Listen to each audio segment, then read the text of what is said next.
This is the Happy Planner Folio, and I'm going to remove the journal booklet so that I can do a weekly setup. Using my A5 full-page template stencil, I'm creating my boxes for the days of the week across the top of both pages. I'm not closing off the top of the boxes yet because I want to make sure my days of the week stamps will fit, so I will do that in a little bit. These are the PEGZ 2.0 stamps that can be used to create any word.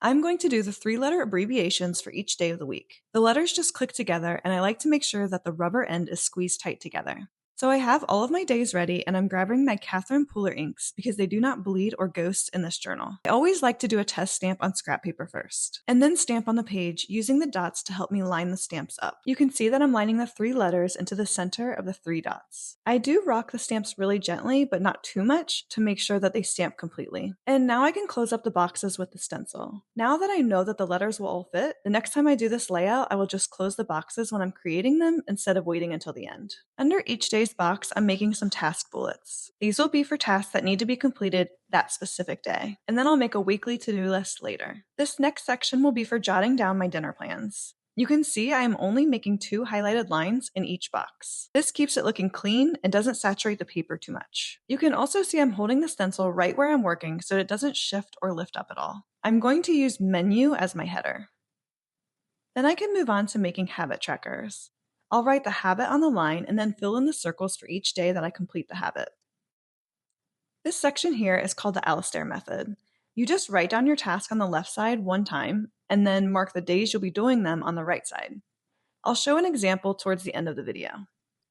The next section I'm going to create is for projects and their due dates. I love this section for keeping track of upcoming deadlines. So I have the word projects that I'm going to stamp. I have this cashmere ink here, and this is why I like to do a test stamp first. I don't think this ink is dark enough, so I'm going to choose a darker color instead.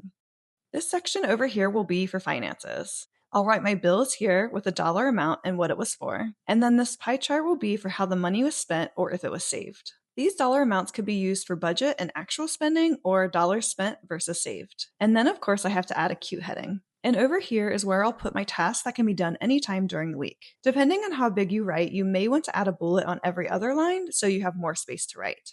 After looking at my layout, I realized that there wasn't any brown on the upper half of the pages, so I wanted to add some. So I've decided to add the dates in each daily box. I've went ahead and filled it in with some examples to show you.